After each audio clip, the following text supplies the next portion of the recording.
Selamat pagi, perkenalkan saya Yesus Stories. Saya adalah dokter muda yang saat ini sedang mengikuti kegiatan kepanitraan klinik madya di SMF Anestesiologi dan Terapi Intensif RSUP Sangla dari Fakultas Kedokteran Universitas Udayana.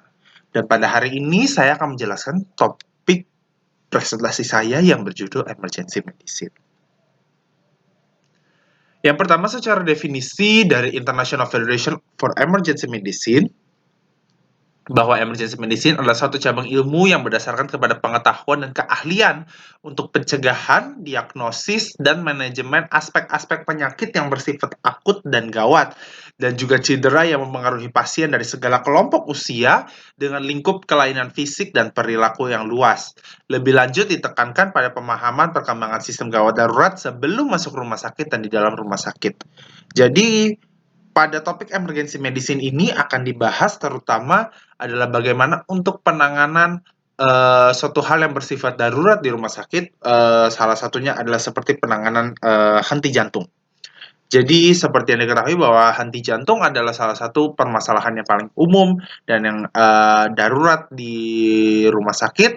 Dan pada presentasi ini juga kita akan bahas bagaimana detail-detailnya untuk penanganan pasien maupun di luar rumah sakit maupun di dalam rumah sakit, karena ada tata laksana yang agak sedikit berbeda, namun ini juga menjadi suatu materi yang baik untuk dipahami oleh masyarakat dalam memberikan pertolongan pertama.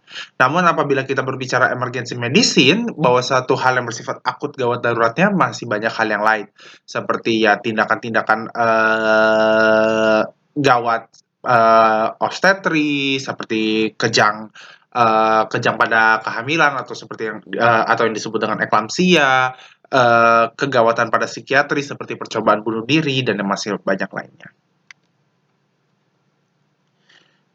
Sekarang kita akan berbicara mengenai bantuan hidup dasar. Bantuan hidup dasar secara berurutan kita akan bagi sistemnya maupun di luar rumah sakit maupun dalam rumah sakit adalah bagaimana untuk pengenalan dini, kita mengenali situasi pasien, situasi di sekitar pasien, apa yang mendasari terlebih dahulu, kemudian mengaktifkan sistem pertolongan.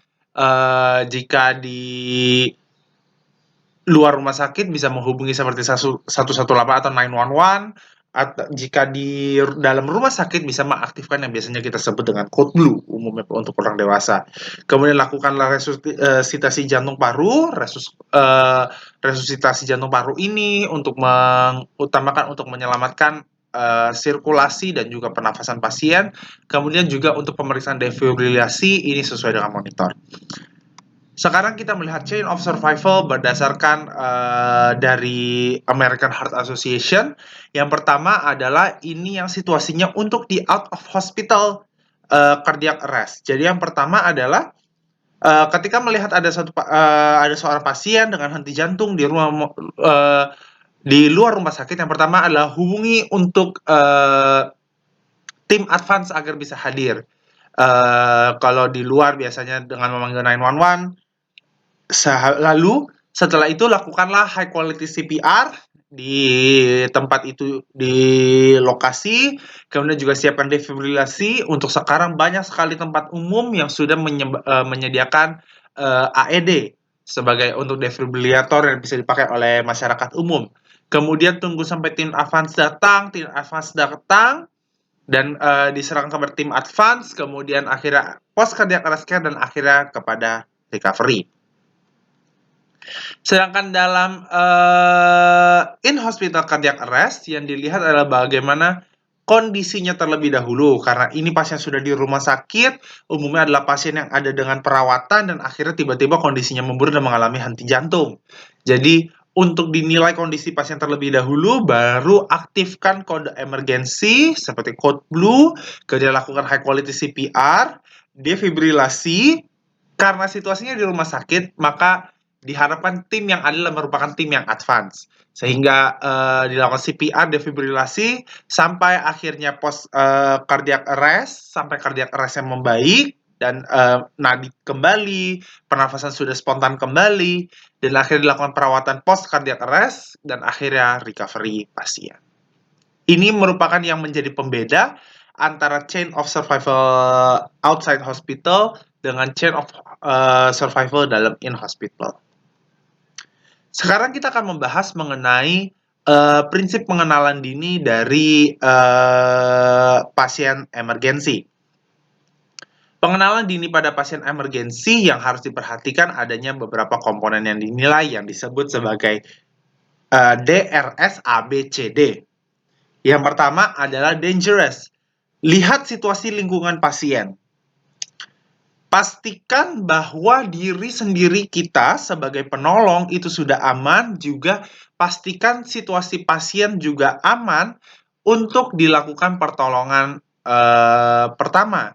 Misalkan seperti contoh bahwa setelah bencana, seperti kebakaran ataupun gempa bumi, pastikan bahwa kondisi untuk kita melakukan pertolongan pertama adalah kondisi yang aman bagi pasien dan bagi diri kita sendiri. Jadi bukan hanya bagi pasien saja, karena prinsipnya adalah bagaimana kita bisa melakukan pertolongan pertama jika posisi penolong pun bukan berada pada posisi yang aman. Seperti itu. Jadi bukan hanya posisi pasien aman, posisi kita pun juga untuk aman agar dapat melakukan pertolongan pertama secara optimal. Selanjutnya adalah respons. Kita periksa respon pasien, bisa menggunakan rangsangan verbal terlebih dahulu, umumnya dengan mungkin kita panggil apakah pasien merespon atau tidak. Jika tidak, bisa digunakan dengan rangsangan nyeri.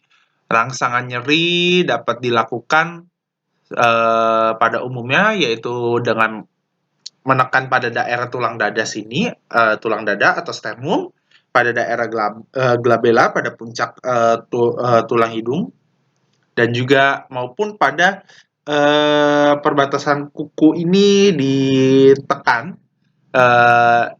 apakah pasien merespon atau tidak dengan rangsangan nyeri. Kemudian jangan lupa untuk secara simultan untuk memanggil pertolongan. Kembali lagi, apakah di luar rumah sakit ataupun di dalam rumah sakit, situasi untuk pemanggilan pertolongan yang berbeda. Kemudian periksalah jalur pernafasan, airway. Pastikan terlebih dahulu, misalkan pada pasien kecelakaan, tidak ada kondisi leher yang patah, karena jika ada kondisi leher yang patah, maka pemeriksaan pada jalur pernafasan ini akan berbeda. Namun dengan tujuan yang sama, apakah ada sumbatan pada jalan nafas. Jika pasien tidak mengalami cedera pada tulang servikal atau pada tulang belakang di daerah leher, maka kepala pasien dapat diangkat, dapat esensikan, dan kemudian dagu pasien dapat diangkat untuk dinilai. Namun jika ada kecurigaan patahan, maka kita hanya dapat untuk menggeser rahangnya saja atau yang disebut dengan jaw thrust untuk dapat memeriksa apakah ada sumbatan pada jalur pernafasan atau tidak. Kemudian yang kedua adalah breathing, periksa pernafasan. Apakah pernafasan simetris? Apakah pasien bernafas dengan bebas? Atau justru ada bagian dada yang tertinggal? Atau ada ternyata pasien yang merasa sesak, tidak dapat bernafas dengan bebas? Dan itu yang akan itu untuk kita menilai, mengidentifikasi permasalahan-permasalahan yang ada. Seperti itu dari breathing. Kemudian circulation. Raba untuk nadinya umumnya paling mudah lah diraba di perabaan nadi di daerah leher, arteri karotid, ataupun juga pada arteri radialis pada daerah jempol. Kita lihat apakah nadi teraba dan kemudian apakah pulsasinya kuat. Jika pernafasan tidak ada, kemudian nadi tidak teraba dalam waktu kurang dari 15 detik, maka lakukanlah resusitasi jantung paru atau RCP. Kemudian siapkan juga defibrilator, juga untuk kita menilai juga untuk cek monitornya, apakah kondisinya baik atau tidak, karena defibrilator umumnya juga dilengkapi dengan untuk pendeteksi untuk monitor jantung, untuk kita menilai apakah kondisi irama jantung tertentu perlu dilakukan defibrilasi atau tidak. Baik, selanjutnya mengenai resusitasi jantung paru. Resusitasi jantung paru ini merupakan hal yang paling utama dilakukan untuk pertolongan henti jantung maupun henti jantung. Yang pertama adalah bahwa kita perhatikan dulu dari posisi penolong. Kita perhatikan dari posisi penolong bahwa penolong bertumpu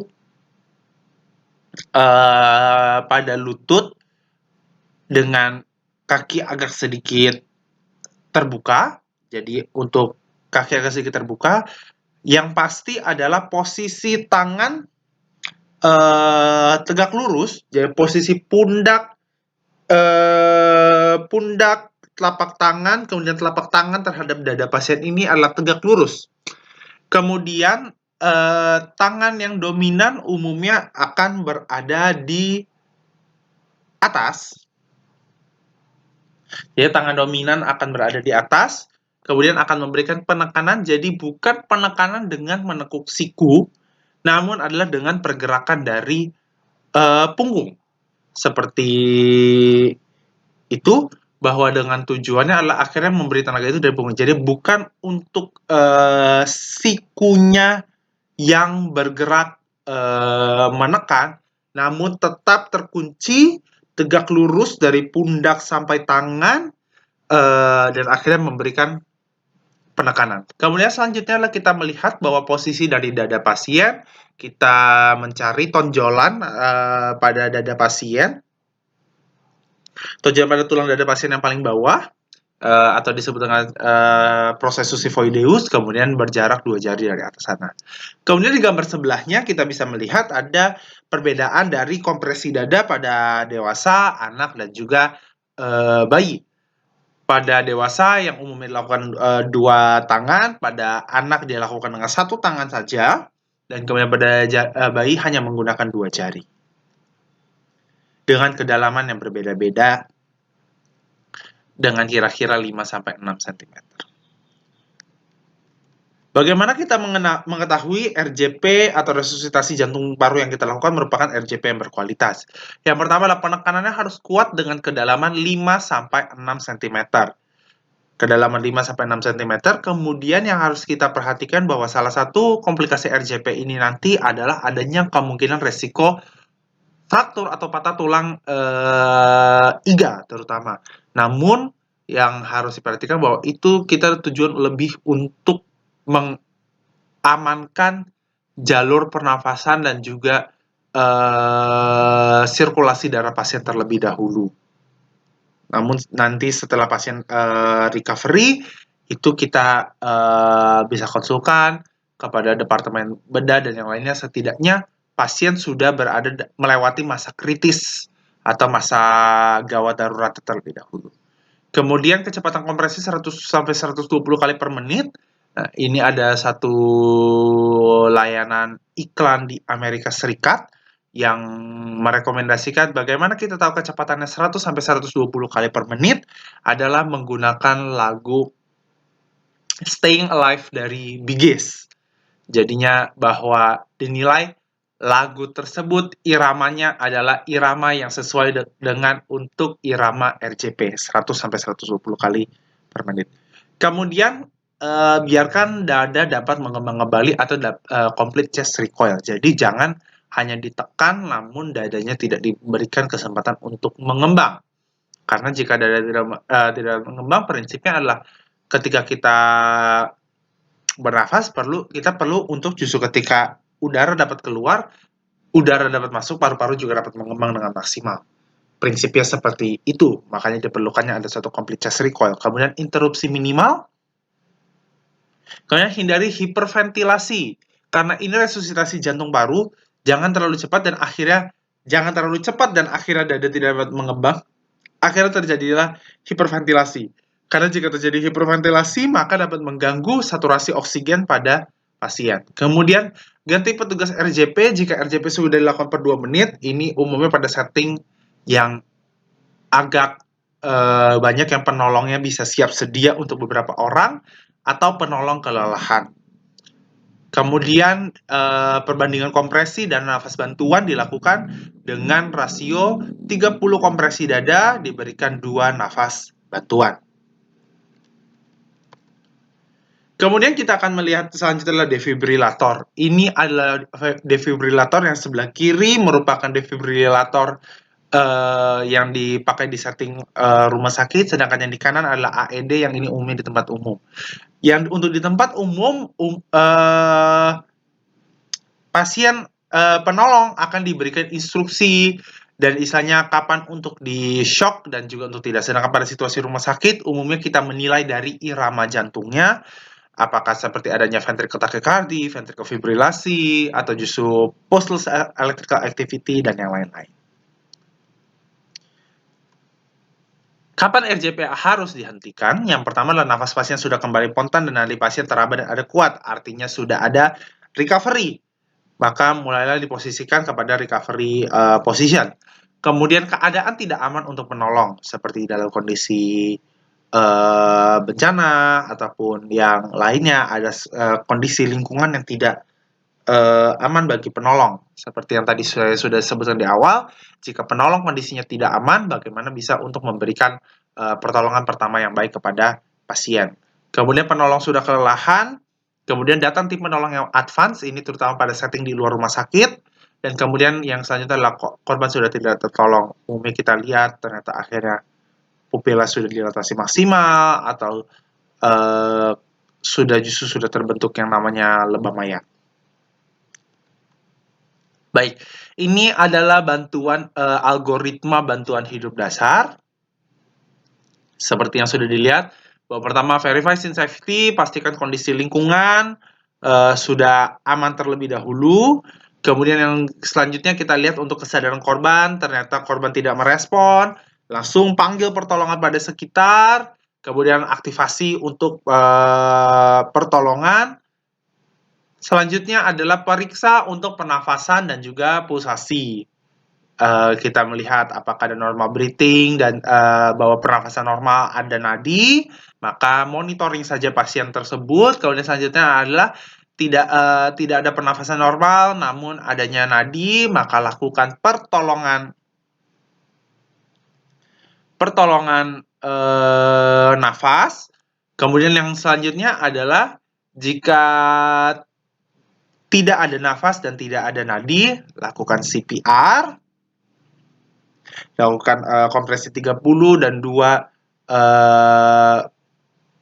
nafas bantuan. Kemudian AED sudah ada, defibrillator sudah ada, pasang, periksa ritmenya, dengarkan apakah shockable.